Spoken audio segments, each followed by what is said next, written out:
Hello नमस्कार दोस्तों, स्वागत है आप लोगों का सिविल एजुकेशन पीसीएस में। जून मंथ का करंट अफेयर्स करेंगे। फर्स्ट वीक का मैंने वीडियो अपलोड नहीं कर पाया था क्योंकि पीडीएफ नहीं बना था उस टाइम पे। ऑफिस से छुट्टी हुई थी तो यार गांव चला गया था, तो ये कंबाइंड वीडियो है, ठीक है। ये फर्स्ट वीक का प्लस सेकंड वीक का ये वीडियो रहेगा। और पीडीएफ प्रोवाइड की जा चुकी है, पेड ग्रुप पे प्रोवाइड करता हूँ तो वहाँ पे तो भेज दिया था। ये आप लोगों के लिए वीडियो से यहाँ पे अब रिवाइज कर सकते हैं, ठीक है, 2 वीक का। आरओ और यूपीपीसीएस प्री 2025 के लिए हम लोग करंट अफेयर्स करते हैं। यहाँ पे अक्टूबर 2024 से कर रहे हैं, अक्टूबर 24 से। और यहाँ पे पीसीएस प्री 2025 तक, जब भी एग्जाम होगा अक्टूबर में डेट लगी है ना, उसके बाद भी कंटिन्यू रहेगा ही। चलिए इसको कर लेते हैं। देखो पहला टॉपिक यहाँ पे न्यू कैलिडोनिया है। ये जो चर्चा में देखो बहुत सारे क्षेत्र ऐसे होते हैं जो एग्जाम में बिल्कुल एज इट इज पूछ लेते हैं, है ना। न्यू कैलिडोनिया किस क्षेत्र से संबंधित है, या फिर किस देश के अधिग्रहण में है, या फिर किस देश के नियंत्रण में है, इस तरीके का क्वेश्चन पूछा जाता है पीसीएस में, ठीक है, यारो यारो में। तो आपको देखो यहाँ पे जो परीक्षा की दृष्टि से इंपॉर्टेंट क्वेश्चन तो यही है कि न्यू कैलिडोनिया संबंधित है फ्रांस से, ठीक है। बाकी डिटेल्स आपके सामने मेंशन है, इसको मैं डिक्टेट करके बता दे रहा हूँ। कुछ हिस्ट्री भी हम लोग देख लेंगे, मैप मैप भी यहाँ पे मेंशन में किया हूँ, तो मैप से भी देख लेना, लोकेशन मैपिंग से भी क्वेश्चन पूछा जा सकता है, ठीक है। देखिए 1853 में फ्रांस द्वारा जब्त एक क्षेत्र, ठीक है, मूल रूप से स्वदेशी मेलिनेशियाई निवासी द्वारा ही बसाया गया था ये वाला क्षेत्र, लेकिन कंट्रोल में किसके है, फ्रांस के। आपको बस यही ध्यान रखना है, फ्रांस के। 4 ऑप्शन में 4 देश दे देगा, फ्रांस लगा के आ जाना। न्यूज में क्या था, देखो यार इसकी तो एग्जिस्टेंस की समस्या है ना, चिंता है। न्यू कैलिडोनिया के लिए एक नया राजनीतिक समझौता स्थापित करने का अभी प्रयास कर रहा था फ्रांस, लेकिन सक्सेस नहीं हुआ, ठीक है, असफल रहा। जिससे इस क्षेत्र में भविष्य के विषय में अनिश्चितता बढ़ गई। उसी के चलते यहाँ पे हम लोग न्यू कैलिडोनिया को पढ़ रहे हैं। यहाँ पे देखो मैप पे देखिए, इसकी लोकेशन मैपिंग से क्वेश्चन पूछा जा सकता है। ऑस्ट्रेलिया आप देख रहे हैं, न्यूजीलैंड भी देख रहे हैं। अब जो पैसिफिक ओशियन है ना, ये पैसिफिक ओशियन, यहाँ पे ये वाला हिस्सा जो है, ये ग्रुप ऑफ आइलैंड्स हैं, इसे बोलते हैं न्यू कैलिडोनिया, ठीक है। इसकी कैपिटल भी आपको ध्यान रखना है, कैपिटल है नोमिया, कैपिटल है नोमिया, ये भी आपको ध्यान रखना है, परीक्षा में पूछा जाएगा। और ये किसके अभी कंट्रोल में, फ्रांस के, ठीक है। बाकी और भी चीजें आपको दिख रही हैं यहाँ पे। इंडोनेशिया के कुछ हिस्सा है, बाकी का हिस्सा पपुआ न्यू गिनी के नाम से जाना जाता है। और यहाँ पे छोटे छोटे से आइलैंड है, नाइरू, क्रीवाती, तुवालू, सोलोमन, सभी पे क्वेश्चन पूछे जा चुके हैं, है ना। आप प्रीवियस क्वेश्चन अगर लगाते हैं तो आपको आइडिया होगा, सारे क्वेश्चन पूछे जा चुके हैं, बनवातू, फिजी, ठीक है। तो इसको ध्यान रखना है फिलहाल अभी तो। ये दूसरा टॉपिक हम लोग कवर करेंगे, अंतर्राष्ट्रीय ग्लेशियर संरक्षण सम्मेलन। ग्लेशियर अपने आप में इंपॉर्टेंट एंटिटी होते हैं, ठीक है। और सबसे बड़ी समस्या इनके लिए है ग्लोबल वार्मिंग। इनके कारण क्या हो रहा है, मेल्टिंग, मेल्टिंग की समस्या हो रही है, गायब होते जा रहे हैं ग्लेशियर्स। और इनके महत्व वगैरह भी हम लोग पढ़ लेंगे, ठीक है। ग्लोबल वार्मिंग के कारण ग्लेशियर को जो खतरे हैं, और फिर ग्लेशियर को अगर खतरे हैं तो फिर क्लाइमेट चेंज को भी खतरा है ना। तो ये तमाम समस्याएं हैं, ग्लेशियर के बारे में यहाँ पे पढ़ना बहुत जरूरी है। ये एक क्वेश्चन तो यही है आपके लिए कि अंतरराष्ट्रीय ग्लेशियर संरक्षण सम्मेलन कहाँ पे आयोजित किया गया, होस्ट किसने किया, मेजबानी किसने की। दुशांबे आपको ऑप्शन में दिख जाएगा, दुशांबे कैपिटल है तजिकिस्तान की, ठीक है। मैपिंग पे ये जो वेस्ट एशिया का जो हम लोग पढ़ते हैं मैप वगैरह, ये सारी चीजें आप लोग यहाँ पे देखते हैं, ठीक है। इस सम्मेलन की मेजबानी किसने की, दुशांबे ने, तजिकिस्तान ने की। यूनेस्को और ये जो विश्व मौसम विज्ञान संगठन, ये 2 इंस्टीट्यूट हैं, इनके कॉपरेशन से ये सम्मेलन आयोजित किया गया था, अंतरराष्ट्रीय ग्लेशियर संरक्षण सम्मेलन दुशांबे, ठीक है। ग्लेशियर के महत्व देखिए थोड़ा। पृथ्वी पर जितना भी जल है, पृथ्वी पर जितना भी जल है उसमें केवल 3% ही जल ऐसा है जो स्वच्छ है ना, जो साफ है। उसमें से लगभग 70% स्वच्छ जल ग्लेशियर में संग्रहित होता है। तो ये ग्लेशियर का सबसे बड़ा इंपॉर्टेंस है। दूसरा इंपॉर्टेंस आप यहाँ से देखेंगे, है ना, ये हो सकता है हम लोगों को नहीं पता हो, ये नई चीज है हम लोगों के लिए। ग्लेशियर में लगभग 8 लाख वर्षों तक के जलवायु अभिलेख संरक्षित रहते हैं। इससे बड़ा योगदान क्या होगा ग्लेशियर का, है ना, जो क्लाइमेट स्टडी को समझने में मदद करते हैं, ठीक है। एक फैक्ट ये भी जान लीजिए, हिंदू कुश हिमालय जो है, ये एशिया का जल टावर कहा जाता है, ठीक है। हिंदू कुश हिमालय हो जाएगा ना ये। फैक्चुअल क्वेश्चन तो यही है, तो सामने बाकी इंपॉर्टेंस जो है ये हम लोगों ने रिकॉल किए, मुख्य परीक्षा में काम आएंगे आप लोगों के लिए, जो भी अगर दे रहा होगा तो। देखिए यहाँ पे सिक्किम भारत एकीकरण के बारे में क्या है, अभी एक एनिवर्सरी मनाई गई है, 50वीं वर्षगांठ। क्वेश्चन तो ये आएगा नहीं, है ना, वर्षगांठ का। लेकिन इसके रिगार्डिंग जो पुराने फैक्ट हैं पॉलिटी से, वो क्वेश्चन पूछा जाता है ना। सिक्किम किस कॉन्स्टिट्यूशनल अमेंडमेंट एक्ट के तहत पूर्ण राज्य बना था, या फिर संयोगी राज्य किस ईयर में बना था, है ना। ये तमाम क्वेश्चन पॉलिटी से पूछे जाते हैं। और सारे क्वेश्चन आप PYQ में कर भी चुके हैं। यहाँ पे फिर से रिकॉल कर लीजिए। करंट की बात यहाँ पे ये लिखी है कि हाल ही में प्रधानमंत्री ने भारतीय संघ में सिक्किम के एकीकरण की 50वीं वर्षगांठ पर बधाई दी। इसका मतलब है 1975 की बात हो रही है ना। 50 साल घटा दीजिए, 1975 हो गया ना, यानी 1975 को भारत के 22वें राज्य के रूप में सिक्किम को आधिकारिक मान्यता मिली थी। तो एक फैक्ट ये हो गया कि सिक्किम जो राज्य आया था वो 22वां राज्य बन के आया था 1975 में। ठीक है। और बाकी फैक्ट हम लोग पढ़ेंगे कॉन्स्टिट्यूशनल अमेंडमेंट एक्ट। तो यहाँ पे देख लीजिए, मैं यहाँ पे लाइन अप मेंशन है आपके सामने। 1975 में जनमत संग्रह कराया जाता है। 97% ने राजशाही को समाप्त कर भारत में शामिल होने के पक्ष में मतदान किया था। इससे पहले भारत सिक्किम संधि 1950 के अनुसार सिक्किम एक भारतीय संरक्षित राज्य बना था। ठीक है। 1975 से पहले क्या था? सिक्किम एक भारतीय संरक्षित राज्य बना था। फिर 1974 में, अभी कहाँ पे बात हो रही थी? अभी 1950। फिर 1974 पे आ जाइए। 1974 में होता है 35वां संविधान संशोधन। 35वां संविधान संशोधन होता है, और इस संशोधन के तहत ये जो सिक्किम का जो संरक्षक राज्य था, है ना, 1950 के अनुसार सिक्किम संधि 1950 के अनुसार जो सिक्किम को भारतीय संरक्षित राज्य का दर्जा दिया गया था, ये 1974 में 35वें संविधान संशोधन के द्वारा समाप्त कर दिया गया। ठीक है।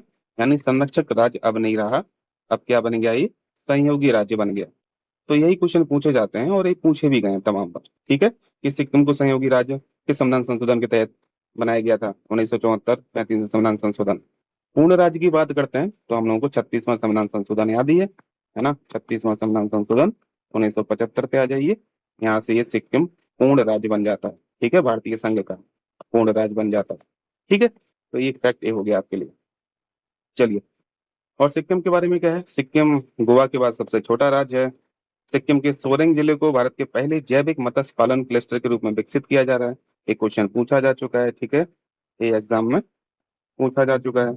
ये भी क्वेश्चन 2016 में, जब उस समय पे PCS जो दिया करते होंगे उनको पता होगा कि ये भी क्वेश्चन पूछा जा चुका था, है ना। सिक्किम को विश्व का पहला जैविक राज्य घोषित किया गया। खैर, अब तो पुराना क्वेश्चन हो गया, अब एक तरीके से स्टैटिक क्वेश्चन हो गया, तो पूछे जाने की संभावना कम है।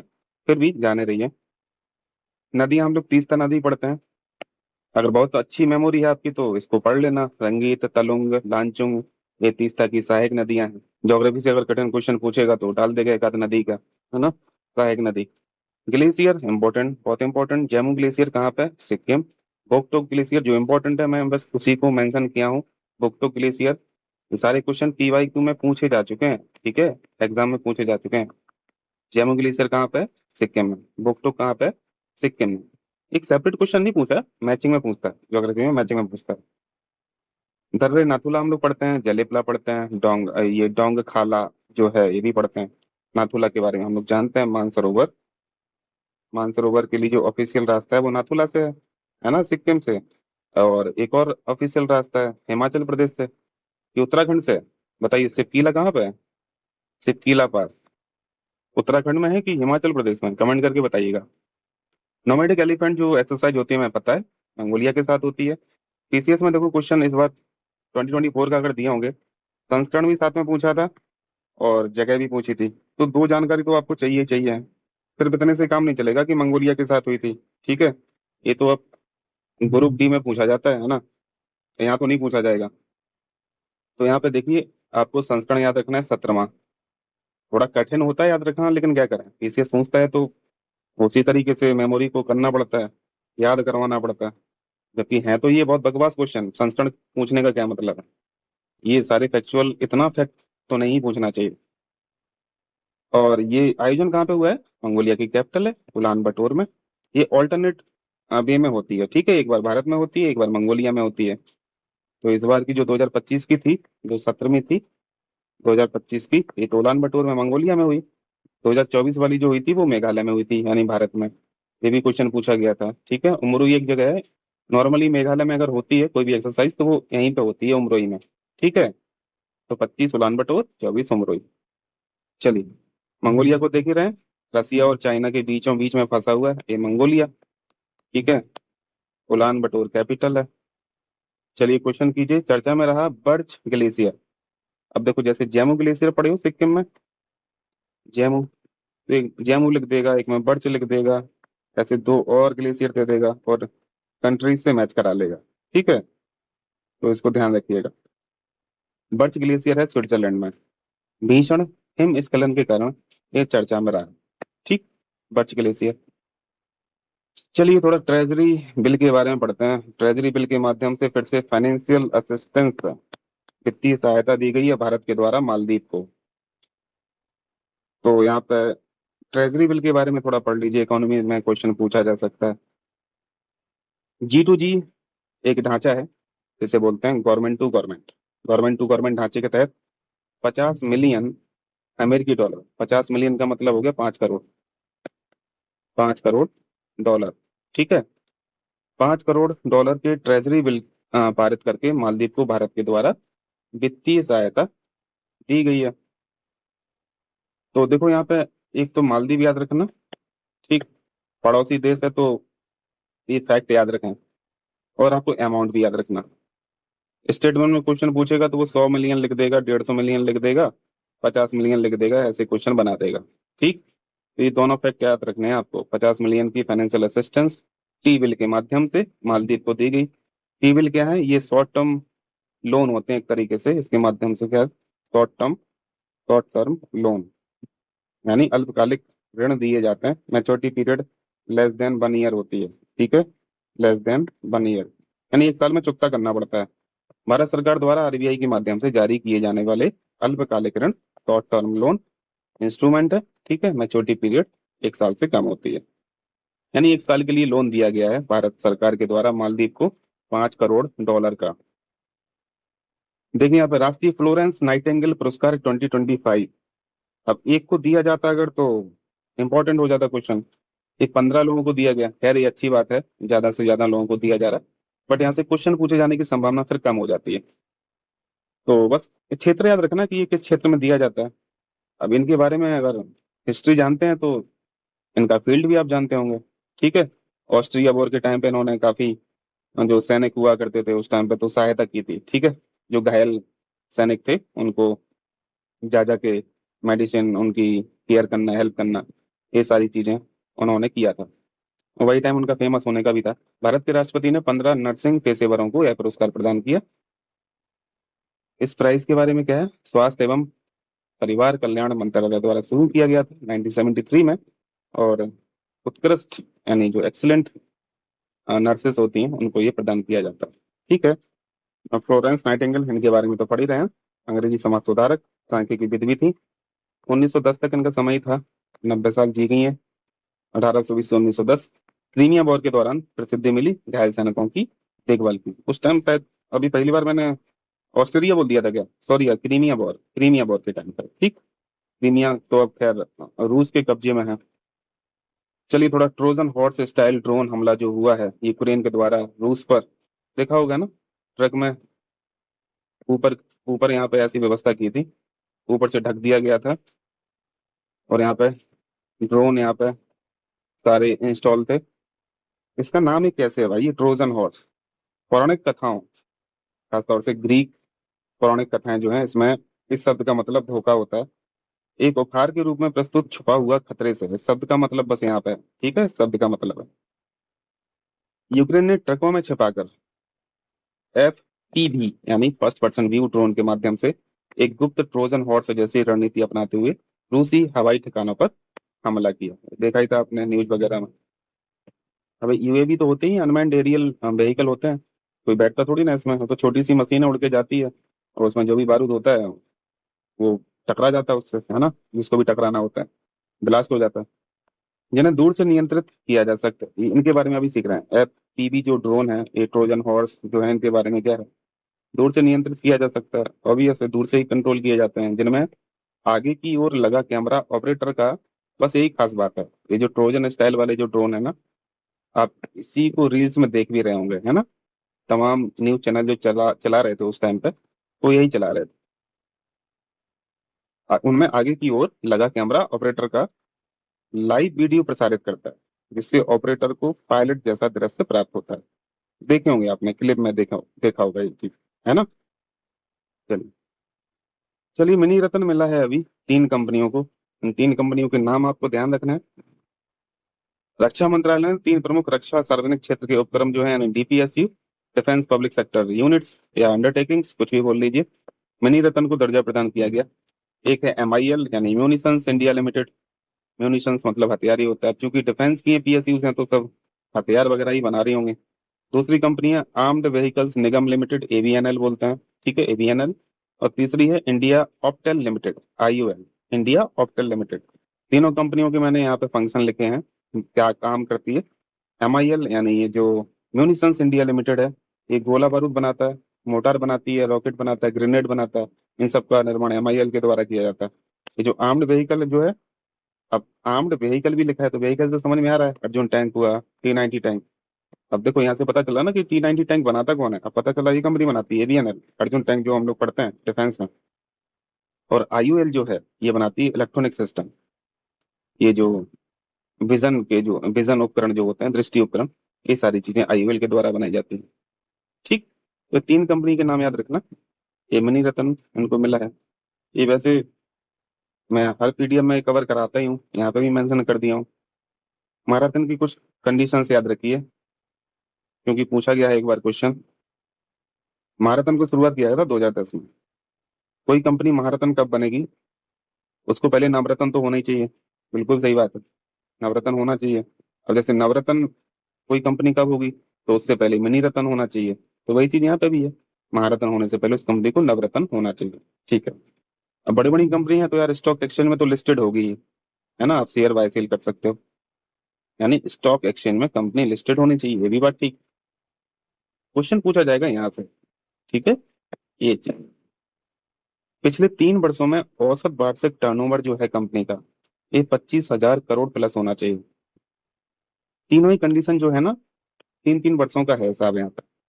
तो आपको तीनों ही चीजें देख लेना, एक तो टर्नओवर देख लेना है, टर्नओवर कितना है 3 साल का, एवरेज 25,000 करोड़। ठीक है। दूसरी बात आई है, दूसरी बात यहाँ पे नेटवर्थ की। 3 वर्षों का जो औसत नेटवर्थ है वो 15,000 करोड़ होना चाहिए। ओके। फिर 3 वर्षों में आफ्टर टैक्स प्रॉफिट कितना कमा रही है कंपनी, तो प्रॉफिट होना चाहिए कंपनी को 3 साल का औसत जो है, मतलब हर साल 5,000 करोड़ होना चाहिए। ठीक है। 3 साल का जो औसत वार्षिक नेट प्रॉफिट है वो है 5,000 करोड़ का, 5,000 करोड़ प्लस होना चाहिए। ठीक है। तो ये 25,000 करोड़ हो गया, एक 15,000 करोड़ हो गया, ये 5,000 करोड़ हो गया। 25,000 करोड़ जो है ये आप इसको रेवेन्यू समझ लीजिए। रेवेन्यू, टोटल रेवेन्यू कितना जनरेट करती है कंपनी, 25,000 करोड़ का। नेटवर्थ कितना है, 15,000 करोड़ का।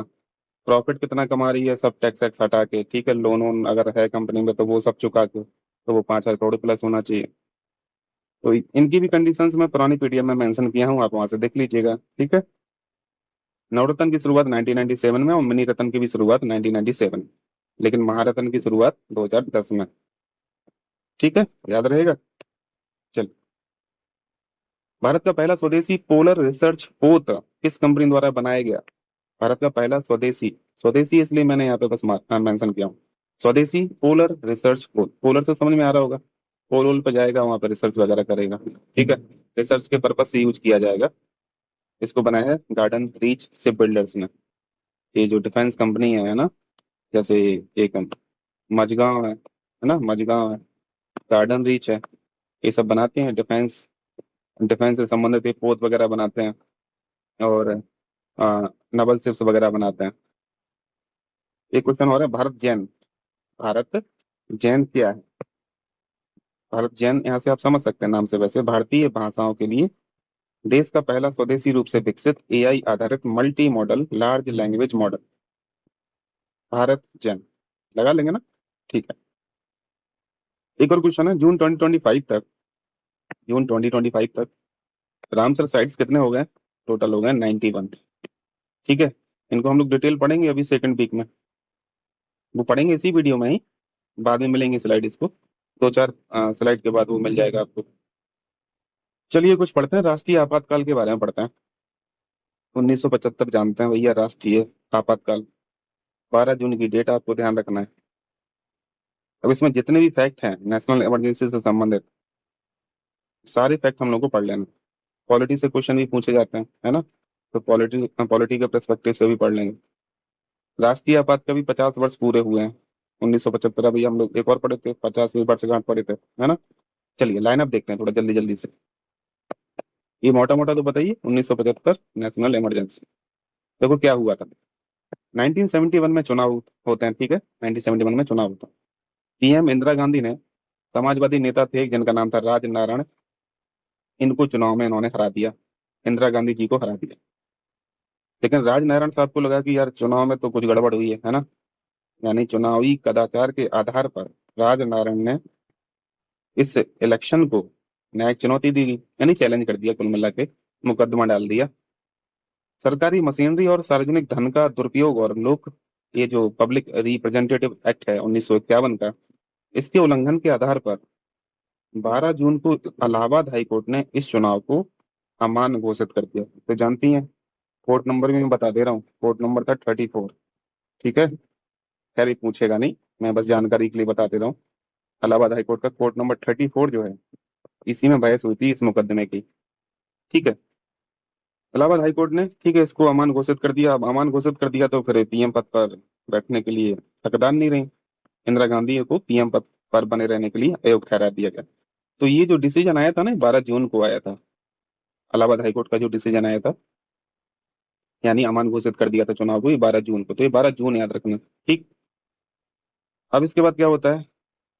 अब चूंकि हाई कोर्ट के ऑर्डर को आप सुप्रीम कोर्ट में चैलेंज तो कर ही सकते हो, हाईएस्ट अपीलेट बॉडी तो सुप्रीम कोर्ट ही है। तो आपको अगर इनका ऑर्डर ठीक नहीं लग रहा तो आप जाके जाइए सुप्रीम कोर्ट के पास, यहाँ पे चैलेंज कीजिए, है ना। तो इन्होंने चैलेंज किया, इंदिरा गांधी ने हाई कोर्ट के ऑर्डर को सुप्रीम कोर्ट में चुनौती दी। यहाँ पे फिर राजनीतिक संकट के बीच 25 जून, तो एक 12 जून पड़ा आपने। अब देखो कितने जल्दी जल्दी काम हो रहा था। 12 जून को हाई कोर्ट ने डिसीजन दे दिया, और 25 जून से पहले पहले सुप्रीम कोर्ट में भी हो गया, और 10 ही दिन में सब कुछ हो गया। अब यहाँ तो साला 4 4 साल मुकदमे चलते हैं, कुछ होता ही नहीं। राजनीतिक संकट के बीच 25 जून 1975 को इंदिरा गांधी सरकार ने राष्ट्रीय आपातकाल घोषित कर दिया। तो एक तारीख हम लोग ये 25 जून पड़ता है ना, ब्लैक डे, 25 जून 1975। चलिए ये तो लाइनअप वाली हिस्टोरिकल बात होगी। अब यहाँ पे पॉलिटी से संबंधित जो बातें हैं वो देख लीजिए। तो इसकी कहानी तो आपको पता ही होगा कि एक शब्द हुआ करता था आंतरिक अशांति, जिसका फायदा उठाया था इंदिरा गांधी सरकार ने, है ना। मैं बता दे रहा हूँ यहाँ पे कहानी। 1975 से पहले, यानी इमरजेंसी लगने से पहले, जो हम लोग 3 आर्टिकल पढ़ते हैं ना, 352, 356 और 360, यही है ना आपातकाल से संबंधित प्रोविजंस। यहाँ पे नेशनल इमरजेंसी पढ़ते हो 52 में, 56 में प्रेसिडेंट रूल पढ़ते हो, 360 में फाइनेंशियल इमरजेंसी पढ़ते हो। तो 1975 से पहले ये आर्टिकल 352 की स्थिति देखिए पहले। 352 में 1975 से पहले कॉन्स्टिट्यूशन में ये शब्द लिखे थे, युद्ध लिखा था, बाह्य आक्रमण लिखा था, और आंतरिक अशांति लिखी थी। इसके आधार पर प्रेसिडेंट घोषणा कर सकते थे नेशनल इमरजेंसी की। ठीक है, ये जो शब्द है ना आंतरिक अशांति, बस यही परेशान कर रहा था। तो इसको बाद में फिर हटाया गया। इंदिरा गांधी सरकार ने आंतरिक अशांति शब्द का उपयोग करके आपातकाल लगा दिया। ठीक है, इसके बाद होता है 1975 बीत गया, 1976 बीत गया, 77 बीत गया, 78 आ गया। 1978 में होता है 44वां संविधान संशोधन, गवर्नमेंट बन जाती है दूसरी पार्टी की। तो 44वें संविधान संशोधन ने ये जो आंतरिक अशांति का शब्द था संविधान में 352 में, आर्टिकल 352 में, ये हटा दिया। ठीक है, आंतरिक अशांति को हटाकर क्या कर दिया, आर्म्ड रिवेलियन कर दिया। आंतरिक अशांति को हटाकर, यानी इंटरनल डिस्टरबेंस को हटा के सशस्त्र विद्रोह शब्द को शामिल कर लिया गया।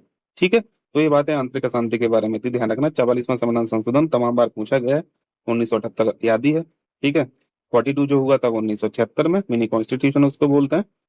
चर्चा में रहा शब्द आईसीटीबी, ये क्या है भाई, हो सकता है पूछ ही ले, है ना, क्योंकि अरहर की किस्म है, और रिसर्च के बाद ये सारी चीजें बाहर आती हैं।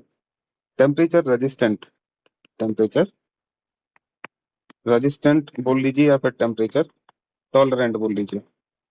ये अरहर की एक किस्म है, ICPB 25/444। अब बादल बहुत तेज गरज रहे हैं भाई, बिजली की आवाज आ रही है, पता नहीं रिकॉर्ड हो पा रही हो नहीं हो पा रही हो, पर बहुत तेज बादल गरज रहे हैं अभी तो। ये देखो, ये जो टेम्परेचर टॉलरेंट अरहर की किस्म है, 45 डिग्री सेल्सियस तक तापमान को सहन कर सकती है।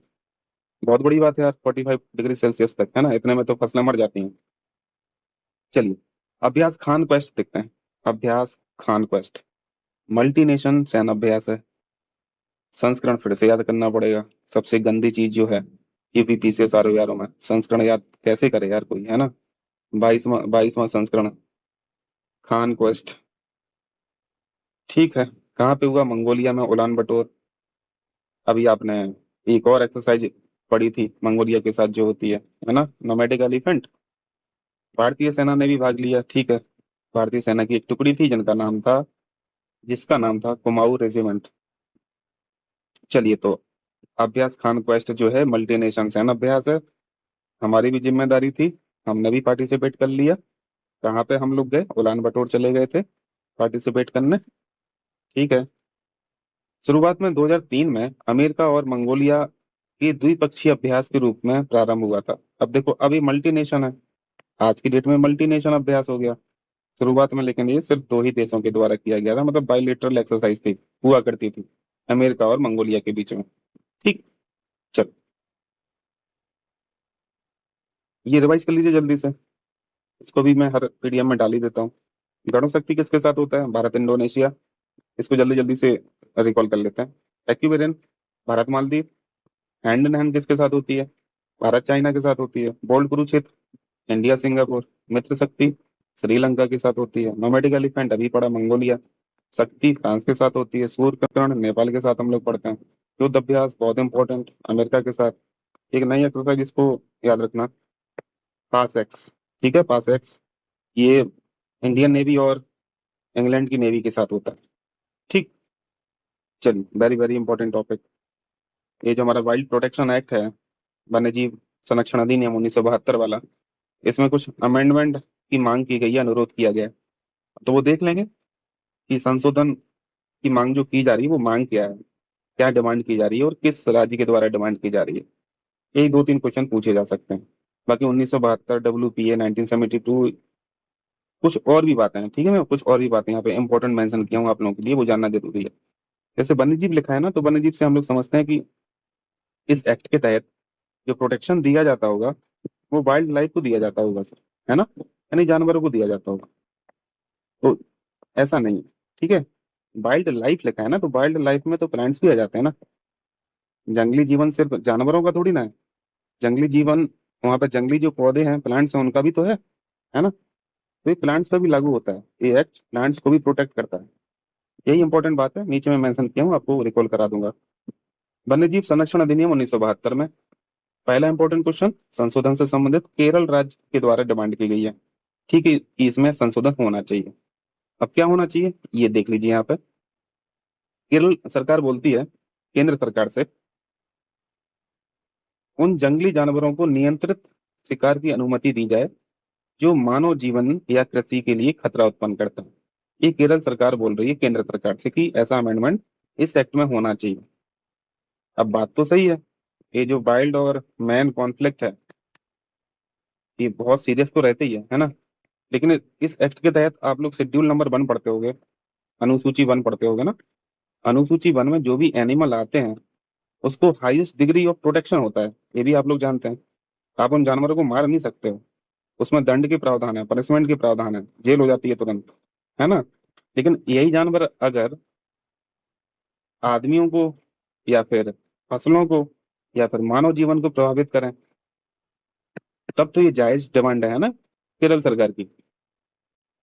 आधार क्या बताया है केरल सरकार ने? आधार यही होगा कि भाई जानवर आता होगा, मार के चला जाता होगा, गांव में घुस जाता होगा, तीन चार को लपेट के चला जाता होगा, है ना, यही ना होगा। 2016 से 2025 के बीच मानव वन्यजीव संघर्ष अधिक हुआ है और कई जनहानियां दर्ज की गई हैं। चलिए, अब देखते हैं अमेंडमेंट होता है कि नहीं होता है, ये तो अभी डिमांड पेश की गई है। अब वो आगे करंट अफेयर्स में हम आ ही जाएगा। यही इसकी मैं बात कर रहा था, शेड्यूल नंबर 1 जो हम लोग पढ़ते हैं, ये भी आप लोगों को पता होना चाहिए। इसको मैं बहुत डिटेल से कराया हूँ, याद नहीं आ रहा किस मंथ की पीडीएफ में, कि ये WPA 1972 जो है, इसमें एक बार अमेंडमेंट हो चुका है। ठीक है, अगर पूछा जाए इसमें अनुसूचियां कितनी है तो आपको 6 याद रखनी है, और 6 की 6 आपको याद होना चाहिए कि किस शेड्यूल में क्या है। ठीक है, ये क्वेश्चन एक बार पूछा जा चुका है और आगे भी पूछे जाने की पूरी संभावना है, पूछा ही जाएगा। अनुसूची वन में जानवरों को हाईएस्ट लेवल ऑफ प्रोटेक्शन होता है, ये पता है आपको। त्वरित कार्रवाई की जाती है खतरनाक जानवरों के विरुद्ध। यहाँ पे आप एक्शन नहीं ले सकते हैं, जानवर कुछ भी करके चले जाए, आप उस जानवर को कुछ कर ही नहीं सकते, क्योंकि एक्ट में अनुसूची वन के तहत उसको हाईएस्ट डिग्री ऑफ प्रोटेक्शन है। अब इसी इसी के लिए तो बोल रहा था ना केरल गवर्नमेंट कि इसको थोड़ा सा लाइट करो। अब वो आगे देखा जाएगा। अब मैं यहाँ पे देखो डिटेल से यहाँ पे किया हूँ, इसको समझिए। पहला क्वेश्चन आपको ये ध्यान रखना है कि इस अधिनियम में 6 अनुसूचियां हैं। छहों की छह आपको यहाँ पे ध्यान रखना है, मैं रिकॉल करा रहा हूँ आपको। यहाँ पे पढ़िए बेसिक चीज पहले, वन्य जीव, पक्षी और पौधे का संरक्षण। मैं स्टार मार्क इसलिए किया था कि पौधे का संरक्षण भी इस एक्ट के माध्यम से होता है। पौधे के संरक्षण, उनके आवास के प्रबंधन, संबंधित उत्पाद के व्यापार के रेगुलेशन हेतु एक कानूनी ढांचा प्रदान करता है ये एक्ट। ठीक है। अनुसूची वन और अनुसूची टू में क्या है, यहाँ पे लुप्त प्राय प्रजातियों को शामिल किया गया है। कंप्लीट प्रोटेक्शन प्राप्त है। कुछ भी अगर आप करोगे उन जानवरों को तो बहुत बड़ा पनिशमेंट होता है इसमें, दसियों सालों की जेल भी हो सकती है। ठीक है। तो ये अनुसूची वन और सेकंड हो गया। अनुसूची थर्ड और फोर्थ में क्या है, ऐसे जीवों को रखा गया है जो विलुप्त होने की कगार पर नहीं है। ठीक है। विलुप्त होने की कगार पर नहीं है मतलब थोड़े बहुत वो सेफ हैं, मतलब विलुप्त नहीं हो रहे हैं, अभी बचने की संभावना है कई साल तक और वो बचे रह सकते हैं। चलिए एक क्वेश्चन बताइए आप लोग, लुप्त प्राय प्रजाति, किसी भी प्रजाति को लुप्त प्राय प्रजाति कब घोषित करते हैं? टाइम पीरियड कितना होता है? 10 साल होता है, 20 साल होता है, 50 साल होता है, 100 साल होता है? कमेंट करके बताइएगा। ठीक है, एक बार क्वेश्चन में पूछा गया पीछे से। अनुसूची 4 तक हो गया, अनुसूची 5 पढ़िए। बतख और हिरण जैसे जीवों की सूची है ये, जिनका शिकार लाइसेंस के साथ किया जा सकता है। तो देखो जैसे जैसे सूची बाद में आ रही ना, प्रोटेक्शन लेवल घटता जा रहा है। आप पहले और दूसरे सूची में जो जानवर है उनमें उनसे तो आप छेड़छाड़ कुछ कर ही नहीं सकते हो, है ना। शिकार शिकार खेलना है तो इन्हीं का खेलना, तो थोड़े बहुत बच पाओगे, भी लाइसेंस के साथ शिकार आप कर सकते हैं। अनुसूची 6 वेरी वेरी इंपॉर्टेंट, यही नया संशोधन है। मैं इस स्लाइड का संशोधन नहीं बता रहा हूँ, ये पुराना संशोधन बता रहा हूँ एक्ट में, ये बाद में जोड़ा गया। ठीक है। अनुसूची 6 के अंतर्गत पौधों के संरक्षण को भी इस एक्ट के तहत लाया गया था, ये कुछ साल पहले की बात है, इसको ध्यान रखना। अनुसूची 6 में है पौधों का संरक्षण। ठीक है, WPA 1972 के तहत। चलिए चर्चा में रही एटलिन रन ऑफ रिवर जल विद्युत परियोजना कहाँ स्थित है? एटलिन के नाम से है, run of the river. Run of river समझते हो? Run of river, run of river का मतलब रिवर बह के आ रही है, अब यहाँ से पानी गिर रहा होगा तो यहाँ पे सीधा आपने टरबाइन लगा दी। ठीक है, सीधे टरबाइन लगा दी, टरबाइन को घुमा दिए, टरबाइन जनरेटर में फंसी है, जनरेटर फिर इलेक्ट्रिसिटी पैदा कर रही है। इसका मतलब है कि यहाँ पे आपने पहले पानी को रोकने के लिए डैम नहीं बनाया। तो रन ऑफ द रिवर का मतलब है कि डैम की कोई जरूरत नहीं है। पानी के पास जो काइनेटिक एनर्जी थी, सॉरी पोटेंशियल एनर्जी थी ढाल की वजह से, उसी से टरबाइन को हम चला दे रहे हैं। ठीक है। और नदी में पर्याप्त पानी भी रहता है। तो ये जो है रन ऑफ द रिवर जल विद्युत परियोजना दिबांग घाटी अरुणाचल प्रदेश में ये बनाई जा रही है। चलिए फर्स्ट वीक तक का हो गया यहाँ पे। अब यहाँ पे हम लोग सेकंड वीक का करेंगे, वीडियो लंबा हो रहा है तो स्पीड बढ़ा के देख लेना, वैसे स्पीड बढ़ा के देख ही रहे होगे आप लोग। देखिए यहाँ पे अभी बल्लैंड में आप लोगों ने पढ़ा था टोटल रामसर साइट कितनी हो गई है भारत में, 91। ठीक है। यहाँ पे हम लोग डिटेल से देख लेंगे कौन कौन सी ऐड हुई हैं, और ये जो नई ऐड हुई हैं ये कहाँ से बिलोंग करती हैं। बस इतना ही पूछना है। नए यहाँ पे रामसर साइट्स के नाम याद रखना है और टोटल याद रखना है। दो नाम आपको ध्यान रखना भी, खींचन, एक रामसर साइट है खींचन, फलोदी एक जगह है राजस्थान में, वहाँ की लेक वगैरह होगी। और दूसरा यहाँ पर रामसर साइट है मेनार, ये उदयपुर में राजस्थान में, यानी दोनों ही राजस्थान की ये रामसर साइट है। एक का नाम है खींचन, दूसरे का नाम है मेनार, याद रहेगा। इन दो आर्द्र भूमियों को रामसर स्थल घोषित किया गया। तो अब टोटल हो गई है 91। अब तक जून 2025 तक भारत में कुल रामसर स्थलों की संख्या 91। एक है खींचन, दूसरी है मेनार। खींचन फेमस है प्रवासी क्रेन के लिए, क्रेन एक पक्षी आप लोग जानते होंगे, और मेनार को तो पक्षी गांव के रूप में जाना भी जाता है। ठीक है। तो यहाँ से एक सेपरेट क्वेश्चन भी बन के आ रहा है कि पक्षी गांव के रूप में किस गांव को जाना जाता है, तो मेनार याद रखना। हो सकता है रामसर स्थल को मेंशन करके ना पूछे, ऐसे ही फैक्चुअल पूछ ले। ठीक। चलिए, राजस्थान में अब कुल 4 रामसर स्थल हो गए इन दोनों को जोड़ के। एक रामसर, ये हम लोग सांबर झील पढ़ते हैं, ये नागौर और जयपुर में है। केवलादेव नेशनल पार्क हम लोग पढ़ते हैं भरतपुर। और तीसरा चौथा भी जस्ट पढ़ा आपने, खीचन और मेनर, ये भी राजस्थान में ही है दोनों। टोटल हो गई है 4। चलिए पुराने फैक्ट जल्दी से रिकॉल कीजिए। 1971 हम लोग जानते हैं रामसर कन्वेंशन पे जो सिग्नेचर किए गए थे, है ना, ये अपनाया गया था। रामसर एक स्थान है ईरान में। और यहाँ से इंपॉर्टेंट क्वेश्चन बनता है ये वाला कि भारत सिग्नेटरी कब बना। ठीक है, भारत ने हस्ताक्षर कब किए थे रामसर कन्वेंशन पर, शामिल कब हुआ था, 1982 में, यानी 11 साल बाद। यहाँ पे 1971 प्लस 11 ईयर के बाद भारत भी यहाँ पे रामसर कन्वेंशन में आ गया था। इनको प्रोटेक्ट करने के लिए ये सारी चीजें हैं। और एक बार एक क्वेश्चन पूछा गया था कि इन आर्द्र भूमियों को जो संकटग्रस्त होती हैं इनको किस रिकॉर्ड में रखा जाता है। हम लोग मॉन्ट्रैक्स रिकॉर्ड के रूप में जानते हैं। एक बार ये भी क्वेश्चन पूछा गया है कि मॉन्ट्रैक्स रिकॉर्ड में भारत की कितनी आर्द्र भूमियां हैं। सुपर सुपर इंपॉर्टेंट क्वेश्चन है सारे, ठीक है। तो आपको ध्यान रखना है, 2 मॉन्ट्रैक्स रिकॉर्ड में 2 ही रामसर साइट्स हैं, आर्द्र भूमियां हैं। एक है लोकटक झील, मणिपुर में, हम लोग जानते हैं अपने आप में फेमस लेक है। और दूसरा है केवलादेव नेशनल पार्क। ये मॉन्ट्रैक्स रिकॉर्ड वाली हो जाएगा। चलिए, चिल्का झील को भी रखा गया था लेकिन उसको फिर हटा दिया बाद में, क्योंकि फिर वो संकटग्रस्त नहीं रही होगी, कुछ सुधार हो गया होगा, प्रोटेक्शन मिल गया होगा। चिल्का झील उड़ीसा को 1993 में मॉन्ट्रैक्स रिकॉर्ड में शामिल किया गया था, लेकिन 2002 में से फिर हटा दिया गया। क्लियर है।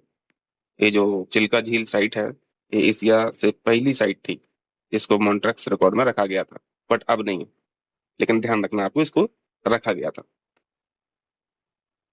चलिए थोड़ा एनबीएफसी के बारे में पढ़ेंगे। ये जो नॉन बैंकिंग फाइनेंशियल कंपनी होती हैं, बैंक से अलग होती हैं, इन दोनों के बारे में फर्क भी हम लोग जानेंगे। पहले की पीडीएफ्स में भी हम कवर करते रहते हैं। न्यूज में क्या है कि फ्लिपकार्ट को अभी एनबीएफसी का दर्जा प्राप्त हो गया है। ये एनबीएफसी को घोषित कौन करता है, आरबीआई घोषित करता है। फ्लिपकार्ट आरबीआई से एनबीएफसी यानी गैर बैंकिंग वित्तीय कंपनी जो होती है, नॉन बैंकिंग फाइनेंशियल कंपनीज जो है, लाइसेंस प्राप्त करने वाली पहली भारतीय ई कॉमर्स कंपनी बन गई है। इंपॉर्टेंट है, फ्लिपकार्ट के बारे में याद रखना। अब फ्लिपकार्ट को अपने ग्राहकों और विक्रेताओं को सीधे ऋण देने में आसानी हो जाएगी। तो एनबीएफसी का क्या मतलब होता है, एनबीएफसी के बारे में अभी हम लोग डिटेल से पढ़ेंगे। अभी करंट के पॉइंट ऑफ व्यू से आपको बस फ्लिपकार्ट याद रखना है, ठीक है। एनबीएफसी लाइसेंस प्राप्त करने की कुछ शर्तें हैं, इनको जानिए। किसी भी कंपनी को कंपनी अधिनियम 1956, ये एक्ट हम लोग जानते हैं, 1956 का कंपनी एक्ट जो है, इसमें अमेंडमेंट भी हो चुका है 2013 में, ठीक है। या 1956 या 2013 के कंपनी एक्ट के तहत रजिस्टर्ड होना चाहिए, ठीक है। एक शर्त तो ये है। दूसरी शर्त है, कंपनी को न्यूनतम 10 करोड़ की निधि बनाए रखना आवश्यक है।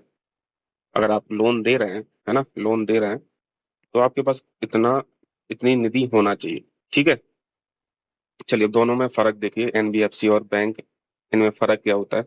डिमांड डिपॉजिट समझते हैं, यानी पैसा आप एनबीएफसी में जमा नहीं कर सकते हो। जैसे बैंक में जाते हो ना, फॉर्म भरते हो, जमा करते हो, और ऐसे ही विड्रॉल करने के लिए भी फॉर्म भरते हो और विड्रॉ कर लेते हो।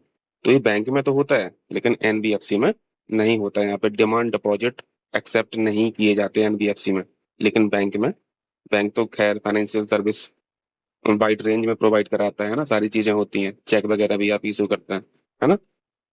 चेक के माध्यम से पैसा जमा भी करते हैं, चेक के माध्यम से पैसा विड्रॉल भी करते हैं। तो ये सारी चीजें बैंक में होती हैं, एनबीएफसी में नहीं होती हैं। एनबीएफसी में थोड़ा रिस्ट्रिक्शंस हैं, बस आपको बस यही देख लेना है कि अलग क्या है यहाँ पर। डिपॉजिट स्वीकार भी होता है अगर, तो डिपॉजिट पर ये आपका जो पैसा है ये इंश्योर नहीं होता, कोई गारंटी नहीं है, ठीक है, इंश्योर्ड नहीं रहता ये पैसा। लेकिन बैंक में तो भैया पूरी सिक्योरिटी रहती है ना। डिपॉजिट आपका इंश्योर्ड रहता है। दूसरा डिफरेंस ये हो गया। तीसरा डिफरेंस है कि एनबीएफसी चेक को इशू नहीं कर सकती है, ये पावर एनबीएफसी को नहीं दिया गया है, लेकिन बैंक चेक इशू करते हैं। ओके। एनबीएफसी चूंकि कंपनी है तो कंपनी एक्ट जो है 1956 वाला, इसके तहत रजिस्टर्ड होना चाहिए। लेकिन अगर कोई बैंकिंग एंटिटी है तो फिर बैंक का एक अलग एक्ट है जिसे बोलते हैं बैंकिंग रेगुलेशन एक्ट 1949, इसके तहत पंजीकृत होना चाहिए। तो ये बैंक की कंडीशन है, ठीक है। एनबीएफसी में थोड़ा फायदा, बस आप लोन को लेके देख सकते हैं। आप लोन ले तो सकते हैं एनबीएफसी से, एनबीएफसी से लोन ले सकते हैं। अब यही देखा ही है आपने कि लोन प्रोवाइड करने के लिए फ्लिपकार्ट को ऑथराइज किया गया।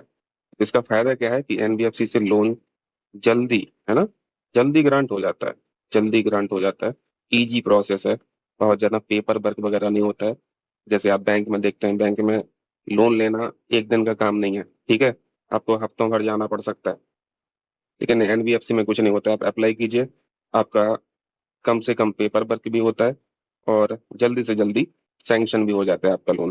तो मेन फायदा एनबीएफसी का बस यही है, लेकिन जो इंटरेस्ट रेट है वो भी तो ज्यादा रहती है ना, ब्याज दर भी ज्यादा रहती है। ब्याज कम लेने के लिए फिर बैंक जाता है इंसान। तो सबकी अलग अलग प्रायोरिटीज है। लोन पर ब्याज दर अधिक होती है एनबीएफसी में, बैंक में थोड़ा सा कम रहता है। यहाँ पे देखिए, ऋण कस्टमर को जल्दी मिल जाता है, इजी इंस्टेंट प्रोसेस होता है, और बैंक का टाइम टेकिंग पेपर वर्क वगैरह ज्यादा रहता है। ठीक है, ये एनबीएफसी और बैंक में फर्क हो गया।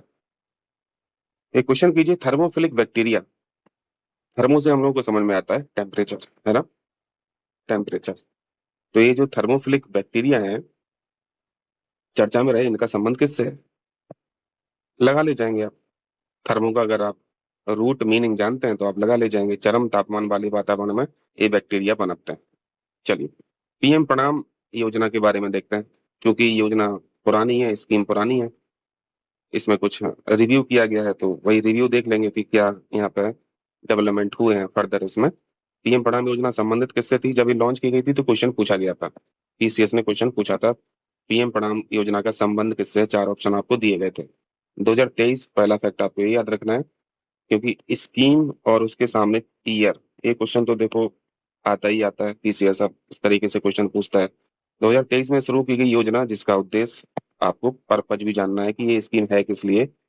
ये जो केमिकल फर्टिलाइजर्स हैं इनका कम से कम यूज करना, है ना, कम से कम यूज करना, और ऑल्टरनेट फर्टिलाइजर्स जो हैं, खासतौर से बायो बेस्ड जो हैं, उन उनकी तरफ शिफ्ट करना, यही पर्पज है ना इसका। तो रासायनिक उर्वरकों के उपयोग को कम करना है, वैकल्पिक उर्वरक को अपनाने के लिए ये योजना बढ़ावा देती है। अब समीक्षा के पॉइंट देख लेते हैं।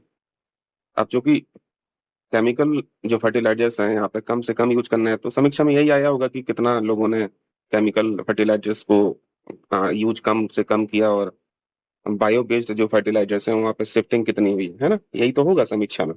तो 2023 और 2024 में ये देखिए, लगभग 15 लाख टन उर्वरकों की कमी हुई, जिससे सब्सिडी में पर्याप्त बचत हुई।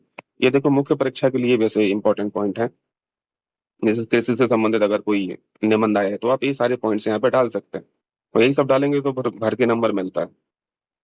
प्री के लिए भी याद रखना, कुछ फैक्ट प्रीलिम के लिए भी है।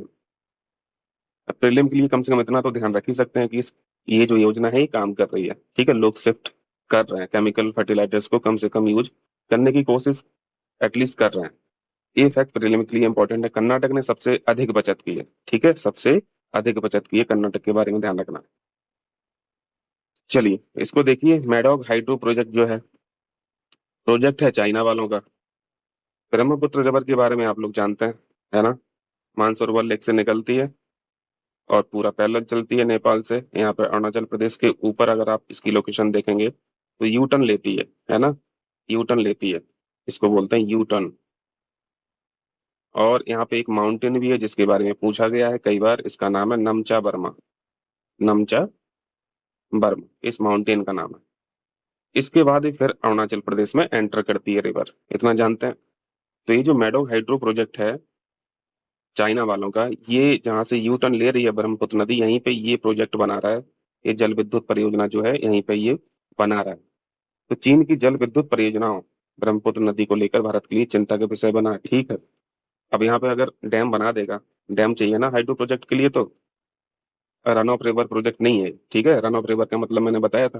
तो डैम बनाएगा तो फिर पानी की सप्लाई कम हो जाएगी आगे वाले क्षेत्रों में। अरुणाचल प्रदेश से एंटर कर रही है रिवर तो पानी फिर कम से कम आएगा, क्योंकि पहले ही वो पानी रोक ले रहा है। न्यूज में इसी वजह से थी, आपने देख ही लिया, चीन तिब्बत के मैडोक जिले में इसको यू टर्न जहां से लेती है ना रिवर, इसको ग्रेट बैंड भी बोलते हैं, बैंड मतलब मुड़ना, ग्रेट बैंड भी बोला जाता है। ग्रेट बैंड के पास बड़े पैमाने पर हाइड्रो इलेक्ट्रिक प्रोजेक्ट का निर्माण कर रहा है।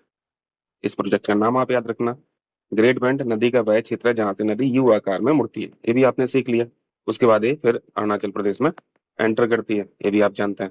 है प्रोजेक्ट ब्रह्मपुत्र नदी के प्रवाह को बिल्कुल अफेक्ट करेगा, डैम बना लेगा, पानी स्टोर करेगा, फिर आगे जो फर्दर रिवर का फ्लो है वो कम हो जाएगा, जिससे भारत की जल सुरक्षा को लेकर यहाँ पे चिंता बढ़ गई है। ये आपको आपने देखा ही, ठीक है। Brahmaputra river, U shape turn, जिसे ग्रेट बैंड बोला जा रहा है, ग्रेट बैंड बोलता है। यहाँ पे एक माउंटेन है, आपने देखा, नमचा बर्मा। यहाँ के बाद फिर अरुणाचल प्रदेश में एंटर कर रही है। चलिए, सेलेबी एविएशन कंपनी, इसके बारे में देखा होगा आपने। अभी तो यार एयर इंडिया का जो क्रैश हुआ वो भी आपने देखा है ना, एयर इंडिया। इसके बारे में हम लोग कवर किए हैं पीडीएफ में, सारे फैक्ट देख लेना, क्वेश्चन पूछा जाएगा। भारत में जितने भी ये बड़े बड़े एयरपोर्ट हैं, बड़े बड़े शहर में जो एयरपोर्ट हैं, उनकी जो हैंडलिंग सिक्योरिटी सर्विस जो है, वो भारत सरकार ने सेलेबी एविएशन कंपनी को सौंपी थी। ठीक है। ये सेलेबी कंपनी जो है, एविएशन कंपनी, ये टर्की बेस्ड है। और टर्की के बारे में जानते हैं, भारत और टर्की के संबंध कभी ठीक नहीं रहते हैं। एविएशन मिनिस्ट्री ने नेशनल सिक्योरिटी संबंधी चिंताओं को देखते हुए इस कंपनी का लाइसेंस रद्द कर दिया। ठीक है। अब इस कंपनी के बारे में देखिए, तुर्की की हवाई अड्डा ग्राउंड हैंडलिंग कंपनी, जो भारत में प्रमुख हवाई अड्डों पर ऑपरेट करती है, परिचालन करती है। तुर्की ने ऑपरेशन सिंदूर के बाद पाकिस्तान का समर्थन किया था, ये भी हम लोग जानते हैं। तो ऐसा अंदाजा लगाया जा रहा था कि एयर इंडिया का जो क्रैश हुआ, हो सकता है इसका भी कहीं ना कहीं हाथ हो, बट वो चीजें सामने आ नहीं पाई। लाइसेंस रद्द करने का कार्य ये जो मिनिस्ट्री है, नागर विमानन मंत्रालय के अंतर्गत नागर विमानन सुरक्षा ब्यूरो यानी BCAS ने किया। इसके बारे में थोड़ा सा देखिए, हो सकता है कठिन क्वेश्चन पूछ ही ले। नागर विमानन सुरक्षा के लिए राष्ट्रीय नियामक संस्था होती है, हेडक्वार्टर है न्यू दिल्ली में। ठीक है, नागर विमानन सुरक्षा ब्यूरो। और अगर सिंपल सा क्वेश्चन पूछेगा तो यही पूछ लेगा, सेलेब्स एविएशन कंपनी किस देश से संबंधित है, तो टर्की लगा देना। चलिए, ब्लैक बॉक्स के बारे में, अच्छा यहाँ पे कवर है वो, सॉरी, एयर इंडिया फ्लाइट के बारे में यहाँ पे देखिए। 12 जून तो यार हम लोग भूल नहीं सकते हैं ना। 12 जून को अभी इलेक्शन भी हम लोग पढ़े, 1975 है ना, national emergency. Allahabad high court ने इलेक्शन को नल एंड वॉइड कर दिया था। और यहाँ पे भी 12 जून ही देख रहे हो, 12 जून खैर 2025 की बात है। एयर इंडिया फ्लाइट क्रैश हो गई थी। ये फ्लाइट का नाम याद रखना आप, AI-171। क्वेश्चन पूछे जा सकते हैं, ठीक है, फ्लाइट का नंबर ही पूछ लो। आपको ये भी पता है कि बस एक आदमी बचा था, बाकी सारे लोग मारे गए। ये इंजन, ये जो एयर इंडिया फ्लाइट AI-171 में जो इंजन यूज होता है, वो बोइंग वालों का होता है। ठीक है, बोइंग 7878 ड्रीम लाइनर, ये इंजन का नाम है। ठीक है। तो इस फ्लाइट को इस नाम से भी जाना जाता है, और इस नाम से भी जाना जाता है। तो यहाँ से ब्लैक बॉक्स में लाया, तो हम लोगों को बस ब्लैक बॉक्स के बारे में पढ़ना है। कहने को तो ब्लैक बॉक्स बोलते हैं, लेकिन इसका रंग ब्लैक नहीं होता है, इसका रंग होता है नारंगी। ठीक है, इसका रंग होता है नारंगी। इसका शेप होता है आयताकार, रेक्टेंगुलर शेप होता है। और ब्लैक बॉक्स में दो इंस्ट्रूमेंट होते हैं जो सारी चीजों को रिकॉर्ड करते हैं, दोनों के अलग अलग फंक्शन है। एक इंस्ट्रूमेंट है DFDR और दूसरा है CBR। आपने न्यूज में तो ये सारी चीजें पढ़ रखी होंगी। अब यहाँ पे थोड़ा डिटेल से देख लीजिए कि ब्लैक बॉक्स में ये दो उपकरण होते हैं। एक का नाम है DFDR, जिसे बोलते हैं digital flight data recorder recorder और दूसरा इंस्ट्रूमेंट है CBR, यानी कॉकपिट वॉइस रिकॉर्डर। कॉकपिट में चूंकि पायलट रहता है, कैप्टन रहता है, को पायलट रहता है। इसका मतलब है कॉकपिट वाले यानी CBR में तो पायलट और को पायलट के बीच में जो भी बातचीत हो रही है, जो भी एक्टिविटी हो रही है ना, वो सारी चीजें रिकॉर्ड होती होंगी। और DFDR ये बड़े लेवल पर रिकॉर्ड करता है। यह स्टील और टाइटेनियम जैसी मजबूत पदार्थों से बना होता है, ताकि अगर क्रैश भी हो जाए, आग भी लग जाए, तो कम से कम ब्लैक बॉक्स बचा रहे, ताकि फर्दर इन्वेस्टिगेशन के लिए कुछ जानकारी मिल सके। ठीक है। और ये पिछले हिस्से में लगाया जाता है, ये भी ध्यान रखना है, स्टेटमेंट के लिए सारी चीजें इंपॉर्टेंट है। ये पिछले हिस्से में लगाया जाता है। अब DFDR के बारे में देखिए। DFDR क्या रिकॉर्ड करता है, विमान कितनी गति पे उड़ रहा था, है ना, कितनी हाइट पे उड़ रहा था, इंजन की परफॉर्मेंस कैसी है ना। जितनी भी फ्लाइट कंट्रोल एक्टिविटीज होती हैं, इन सबको, ये जो सारे पैरामीटर्स हैं, इन सबको रिकॉर्ड करता है DFDR। तो CBR आपने देख लिया, कॉकपिट से संबंधित है, कॉकपिट में बैठता कौन है, ये सारे लोग बैठते हैं। तो ये ऑडियो रिकॉर्ड करता है, ठीक है, आपसी बातचीत वगैरह। आपको ये ध्यान रखना है बस कि ब्लैक बॉक्स वीडियो रिकॉर्ड नहीं कर सकता। ठीक है, कर सकता नहीं करता। ब्लैक बॉक्स सिर्फ ऑडियो रिकॉर्ड करता है, पैरामीटर्स रिकॉर्ड करता है। क्लियर। चलिए, ये इंपॉर्टेंट रिपोर्ट है भारतीय वनों के बारे में। विदेशी लोगों ने बताया है, विदेशी रिपोर्ट ने बताया है कि क्या यहाँ पे स्थिति है, कितने वनों की कटाई हुई है। ठीक है, एक टाइम फ्रेम लिया है, उसी टाइम फ्रेम के अंदर इन्होंने अपनी रिपोर्ट पेश की है। इस रिपोर्ट का नाम है GFW, यानी global forest watch 2024 report on Indian forest. भारतीय वनों के ऊपर इस रिपोर्ट के बारे में बताया गया। GFW जो है, इस रिपोर्ट में 2001 से लेके 2024 तक भारत में वनों की कटाई और वन क्षरण को लेके यहाँ पे डेटा रिलीज किए हैं। तो टाइम फ्रेम तो अच्छा खासा लिया है इन्होंने। क्या फाइंडिंग्स आई हैं, क्या बता रही है रिपोर्ट, देखिए। 2001 से 2024 के बीच लगभग 23 लाख हेक्टेयर वृक्षावरण खो दिया है भारत ने। बहुत बड़ा अमाउंट है, अरे तो है ना। 23 लाख हेक्टेयर वृक्षावरण खो दिया। हाँ, और ये जो फॉरेस्ट रिपोर्ट है, फॉरेस्ट रिपोर्ट पढ़ लीजिएगा 2023 वाली और 2021 वाली, कंपैरिजन के लिए। सारी डेटा तो 23 वाले तो याद होना ही चाहिए, 21 के साथ ही पढ़ना। मैंने पीडीएफ भेजी है ग्रुप पे, पेड ग्रुप पे, ठीक है। रिकॉल करते रहना सारी चीजें, समय कम बचा है अब। फॉरेस्ट रिपोर्ट से क्वेश्चन इंपॉर्टेंट होता है।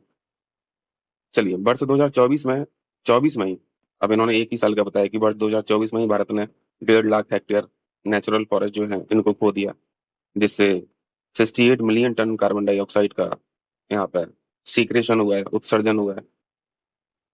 तो कुल मिला के यहाँ पे लॉस जो हुआ है वो बताया जा रहा है। 2001 से 2024 के बीच आग लगने के कारण इतना क्षेत्र, 36,200 हेक्टेयर वृक्षावरण नष्ट हो गया। अब देखो यहाँ पे क्वेश्चन अगर इस रिपोर्ट को पिकअप करता है अगर एग्जामिनर, तो स्टेटमेंट में यही सब डालेगा, है ना। ये सारी चीजें डालेगा। तो मतलब मोटा मोटा तो याद रखिएगा, ताकि गलती ना हो पाए। हानि के बावजूद 2000 से 2020 के बीच 1.78 मिलियन हेक्टेयर वृक्ष आवरण में वृद्धि हुई। तो यहाँ पे थोड़ा वृद्धि भी दिखा दिया कि ठीक है, लॉस हुआ, लेकिन यहाँ पे वृद्धि भी देखी गई है। खैर, ये वृद्धि बहुत कम है। वैश्विक स्तर पर भारत वनों की कटाई में दूसरे स्थान पर है। ये भी आपको ध्यान रखना है स्टेटमेंट के लिए। तो ये जो 4-5 पॉइंट है ना, इनको ध्यान रखिएगा। हो जाएगा ना, एक दो बार पढ़ेंगे तो रिकॉल होगा, याद रहेगा चीजें। ये पुराना टॉपिक है, बट यहाँ पे एक स्टेट ने और पार्टिसिपेट किया है, तो फिर से हम लोग रिकॉल कर ले रहे हैं। नेवा डिजिटल प्लेटफॉर्म, हम लोगों ने जब नागालैंड के बारे में पढ़ा था 2022 में, तो नागालैंड ऐसी सिंगल विधानसभा थी जहां पे पेपर वर्क जीरो कर दिया था, है ना। पेपर वर्क जीरो कर दिया था, ये हम लोग ने देखा था 2022 में। नागालैंड नेवा को लागू करने वाला पहला राज्य था। क्वेश्चन पूछा भी गया था परीक्षा में। और अभी क्या है, अभी पुडुचेरी जो है विधानसभा, इसने भी नेवा प्लेटफॉर्म का उद्घाटन किया। ठीक है। नेवा का मतलब यहाँ पे लिखा है ऊपर, देख लीजिए, नेशनल ई विधान एप्लीकेशन, यानी डिजिटल रूप से काम होगा विधानसभाओं में, कागज रहित, पेपरलेस, कुशल और पारदर्शी तरीके से विधायी कार्य प्रणाली जो है, इसको डिजिटल बनाने के लिए लॉन्च किया गया। पेपरलेस असेंबली बोला जाएगा इनको, डिजिटल हाउस बोला जाएगा। ठीक। तो पहला हो गया नागालैंड, दूसरा हो गया Puducherry. Transform all the legislature into digital houses और पेपरलेस असेंबलीज, ये पर्पज है मेन नेवा का। ये देखिए, अमृत भारत स्टेशन योजना, एबीएसएस, अमृत भारत स्टेशन योजना की शुरुआत कब की गई है? 2022 में। ये आएगा मैचिंग में काम, स्कीम और सामने ईयर। ठीक है। ये देखिए, पूर्ण कार्यात्मक साक्षर राज्य किसको घोषित किया गया? गोवा को। शिक्षा मंत्रालय ने गोवा राज्य को पूर्ण कार्यात्मक साक्षर राज्य घोषित किया। शिक्षा मंत्रालय का पुराना नाम बताएंगे? ये तो नया नाम है, मिनिस्ट्री ऑफ एजुकेशन। इसका पुराना नाम क्या था? Ministry of HRD. नोट में क्या लिखा है? गोवा से पहले मिजोरम पूर्ण कार्यात्मक साक्षर जिला। ये भी क्वेश्चन पूछा था, है ना, जब ये उस टाइम पे जब ये करंट में था मिजोरम, तो ये क्वेश्चन पूछा गया था परीक्षा में। अब गोवा हो गया है, ध्यान रखिएगा। गोवा से पहले मिजोरम पूर्ण कार्यात्मक साक्षर राज्य हासिल करने वाला पहला राज्य था। और अगर पहले यूटी की बात करें तो लद्दाख था। ठीक है। रिसेंट में गोवा। कार्यात्मक साक्षर ये क्या है भैया? पढ़ने लिखने और संख्यात्मक कौशल को ये रिप्रेजेंट करता है। ये सारी चीजें अगर आती हैं तो आप कार्यात्मक साक्षर। चलिए, भगवान बिरसा मुंडा को पढ़ते हैं। इनको भगवान का भी दर्जा दिया जाता है ना बिरसा मुंडा को। 9 जून को शहीद दिवस के रूप में मनाते हैं। अभी पीएम ने 9 जून 2025 को बिरसा मुंडा को उनके शहीद दिवस पर के अवसर पर श्रद्धांजलि अर्पित की। 9 जून, याद रखना। बिरसा मुंडा जी के बारे में देखिए, आदिवासी नेता थे, हम लोग जानते हैं, धार्मिक सुधारक भी थे, स्वतंत्रता सेनानी भी थे। ठीक है। एक्टिव एरिया जो था वो छोटा नागपुर था। इनको धरती आबा के नाम से भी जानते हैं, सुपर इंपॉर्टेंट। धरती आबा योजना भी इन्हीं के नाम पर लॉन्च की गई थी, भारत सरकार ने की थी, याद है। धरती बाबा, जिसे, जिसका मतलब है पृथ्वी के पिता के रूप में इनको जाना जाता है। इनका प्रारंभिक नाम जो है वो दाऊद मुंडा था। ठीक है, दाऊद मुंडा। ये भी आपको ध्यान रखना है। बिरसाइल धर्म, बिरसा से बिरसाइल, उन्होंने बिरसाइल धर्म की स्थापना की और उनके अनुयायी जो हैं उन्हें भगवान के रूप में पूजते थे, इसलिए इनको भगवान बिरसा मुंडा भी बोला जाता है। इस आंदोलन का नाम याद रखना, क्योंकि ये इन्हीं से संबंधित है और इसी आंदोलन को के चलते इनको कारावास भी हुआ था 2 साल का। उल गुलान आंदोलन, आपको टाइम फ्रेम भी याद रखना है, 1895 से 1900 शुरू करने के कारण उनको 2 साल का कारावास हुआ था। उल गुलान आंदोलन। ये वाला जो पीडीएफ है ना यार, ये मिस्टेकनली गलत जगह यहाँ पे फिट हो गई है। मैं इस पॉइंट को यहाँ पे आपको रिवाइज कराऊंगा। ये एक्चुअली दूसरी जगह का था, मैं अभी बता दे रहा हूँ। ये क्या था, अगर बर्फ में जम भी जाए तब भी यह जीव 30 वर्षों तक जमी अवस्था में जीवित रहता है। तो मैं किसी माइक्रो ऑर्गेनिज्म के बारे में यहाँ पे बताना चाह रहा था, या तो हो सकता है वो पेज हमसे मिस हो गया। चलिए अभी देख लेते हैं, आएगा तो मैं बता दूंगा। तो इससे कंफ्यूज मत होइएगा कि ये अलग से क्या आ गया। ये पेड ग्रुप वालों को बोल रहा हूँ, पीडीएफ वहीं भेजा हूँ। चलिए, ऑपरेशन सिंदूर के नाम पर चिड़ियों के बच्चों के नाम, ये बढ़िया चीज है यार। देखिए, किस चिड़िया के बच्चों के नाम रखे गए? जो हमारी सोन चिड़ैया है, जिसे बोलते हैं ग्रेट इंडियन बस्टर्ड। संकटग्रस्त पक्षी है ये तो, है ना। संकटग्रस्त पक्षी है, इंडेंजर्ड कैटेगरी में आती है। सोन चिड़ैया के नाम से भी इसको जानते हैं। राजस्थान वन विभाग ने ऑपरेशन सिंदूर और उसमें शामिल जो सैन्य कर्मी थे, इनके सम्मान में नवजात सोन चिड़ैया का नाम सिंदूर, व्योम, मिस्री साहब जो थे, सोफिया मैडम जो थी, है ना, इनके नाम रखे गए। चलो, तो ये बढ़िया रिस्पेक्ट है, बढ़िया सम्मान दिया गया। ये सारी चीजें तो जान ही रहे हो। राजस्थान का राज्य पक्षी है ग्रेट इंडियन बस्टर्ड, गंभीर रूप से संकटग्रस्त है। और ये पॉइंट आप ध्यान रखना, ये इंडिकेटर स्पीसीज है, ठीक है। इंडिकेटर स्पीसीज जिसे बोलते हैं संकेतक प्रजाति। ये सब तो जानते होंगे ना, एनवायरमेंट में पढ़े होंगे इंडिकेटर स्पीसीज क्या होते हैं। चलिए, चेनाब रेल ब्रिज के बारे में जानते हैं। चेनाब का जो रेल ब्रिज बना है, इसके बारे में तो हम लोग जानते हैं, सबसे ऊंचा ब्रिज है। अब इसी के साथ साथ एक ब्रिज और बना है जिसका नाम है अंजी खाट ब्रिज। ये दूसरा सबसे ऊंचा ब्रिज है। चेनाब रेल ब्रिज के बाद देश का दूसरा सबसे ऊंचा रेलवे ब्रिज कौन सा है? अंजी खाट ब्रिज। ये अंजी नदी पर है। ये ट्रिब्यूटरी है, सहायक नदी है चेनाब रिवर की, ठीक है। चेनाब ब्रिज के बारे में क्वेश्चन पूछे गए हैं। इसकी लेंथ भी पूछी गई है। रिवर चेनाब पे, ये तो जानते हैं। 359 मीटर हाइट है, ये आपको ध्यान रखना, 359 मीटर। बहुत इंपॉर्टेंट फैक्ट है, ठीक है। ईफिल टावर से भी 35 मीटर ऊंचा है ये ब्रिज। और इस ब्रिज को डिजाइन किया गया था IISc बैंगलोर के द्वारा, इंडियन इंस्टीट्यूट ऑफ साइंस जो है ना। और ये देखिए, सबसे खतरनाक बात, इस ब्रिज पर अगर आप 40 टन TNT भी पटक देंगे तब भी ये सस्टेन कर ले जाएगा। Capable of sustain 40 ton TNT explosion, ठीक है। और ये आर्क शेप का है ब्रिज, ठीक है, देखा होगा आपने, आर्क शेप का है। और इसकी लेंथ है 1.3 मीटर। ये तो सॉरी, ये किलोमीटर होगा, ठीक है। 1 किलोमीटर होगा, पेड ग्रुप वाले ध्यान रखिए। ये तो ऑब्वियस है ना। 1.3 किलोमीटर लेंथ है इस ब्रिज की। चलिए, जनजातीय गौरव दिवस, बिरसा मुंडा वाला जो टॉपिक था, ये एक दो पेज इधर उधर लग गए हमसे यार, गलती से, है ना। तो ये वाला जो पॉइंट था, ये वाली जो स्लाइड थी, वो बिरसा मुंडा वाला जो पेज था उसके जस्ट बाद था ये वाला स्लाइड। जनजातीय गौरव दिवस 15 नवंबर, याद रखना। प्रीवियस क्वेश्चन पूछा गया है, क्वेश्चन, है ना। 15 नवंबर। एक्जिम फॉर्मेशन के बारे में देखिए, टेलीग्राम पे मैंने अपडेट किया था, इसको पोस्टपोन कर दिया है। और हमारे जो शुभांशु शुक्ला हैं, इस मिशन में है ना, इस शामिल, तो इनका नाम ध्यान रखना है, शुभांशु शुक्ला। अंतर्राष्ट्रीय अंतरिक्ष स्टेशन यानी ISS, इंटरनेशनल स्पेस स्टेशन के लिए एक्सियम 4 मिशन के पायलट रहेंगे। और नासा की पैगी विटसन जो है, इस मिशन की कमान संभालेंगे। ये दो लोगों का नाम है, आपको ध्यान रखना है, एक्सियम 4 मिशन। इस मिशन के तहत इसरो, हाँ, ये पेज जो मैं अभी डिस्कस कर रहा था, टार्डीग्रेड, ये आपको दिखाया था ना अभी, लगा हुआ है, कोई दिक्कत नहीं। अगर बर्फ में जम भी जाए तब भी यह जीव 30 वर्षों तक जमी अवस्था में जीवित रह सकता है। तो ये कितना खतरनाक प्राणी है भाई ये। छोटा सा है, माइक्रो ऑर्गेनिज्म है ये। मैं अभी दिखा रहा हूँ, इमेज तो मैं नहीं लगाया हूँ, आप देख लीजिएगा गूगल पे, बट इसकी विशेषताएं आपको जानना है। अभी फर्दर डेवलपमेंट के लिए इसमें एक डेवलपमेंट तो ये है कि पोस्टपोन कर दिया गया इस मिशन को। और बाकी चीजें देखिए, इस मिशन के तहत इसरो सूक्ष्म और अत्यंत साइंसशील जीव जिसका नाम है टार्डीग्रेड, ठीक है, इसको वाटर बियर भी बोलते हैं, जलीय भालू की तरह दिखने वाला सूक्ष्म जीव है। इतना छोटा सा है, देखिए 0.5 mm इसकी लेंथ ही है। वो अंतरिक्ष की चरम जीवन परिस्थितियों में किस प्रकार जीवित रह सकता है, इस अध्ययन के लिए इसको भेजा जाएगा। ठीक है, तो इस जीव का आपको नाम ध्यान रखना है, टार्डीग्रेड। टार्डीग्रेड।